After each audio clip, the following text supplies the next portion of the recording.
Ustadz ngeliatnya kalau kan kita sekarang di kurikulum tuh maksudnya kayak aku dari kecil juga ya dari SD gitu kan, udah langsung diajarin satu agama gitu kan dengan wahyunya lah gitu ya, dengan wahyunya. Nah sedangkan tadi kan Ustadz sama Raymond juga kayaknya setuju ya bahwa ternyata harusnya akil dulu nih, maksudnya akalnya dulu, mikirin dulu, baru dikasih bisa mengolah wahyu lah gitu. bertanya. Berarti Ustadz ngeliatnya harusnya gitu ya, berarti pendidikan bahkan dasar Imam harusnya Syafi'i yang dijadikan sebagai gitu rujukan orang-orang Indonesia bilang gini, kewajiban pertama orang-orang yang akil adalah mencari bukti bahwa Tuhan itu ada.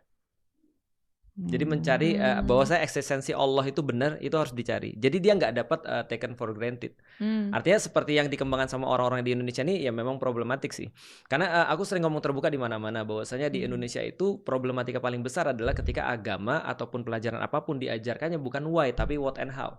Jadi artinya mereka jadi tahu, mereka jadi ngerti, tapi mereka nggak mau karena mereka nggak punya why-nya. Nah, ini problematika orang Indonesia nih. Artinya kalau dikatakan lagi ya, emang terlalu berat nggak sih orang-orang di Indonesia belajar agama? Kita mengatakan iya juga. Bahkan kemarin kita juga sempat kritik sih. Contoh misalnya kayak gini, sekolah-sekolah yang mewajibkan sholat duha itu kita kritik. Oh Allah aja nggak mewajibkan sholat duha gitu maksudnya. Masa sekolah mewajibkan sholat duha kan itu? Lebih tinggi derajatnya. Iya lebih tinggi.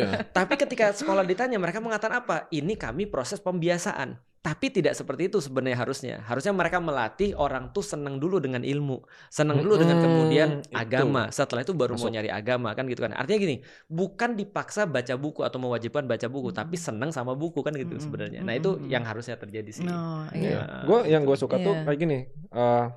Kayaknya Ustadz Felix satu-satunya Ustadz yang pernah gue temuin yang kayak tantang aja Islam, challenge gitu.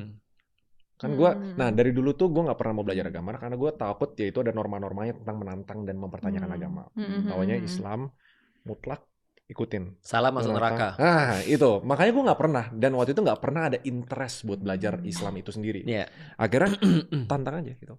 Sampai yang gongnya tuh yang la ilaha illallah, there is no God selain Allah, there is no God dulu.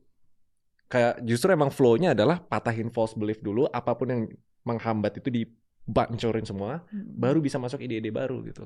Jadi kita menganggap kalau ada orang ateis itu udah setengah Islam.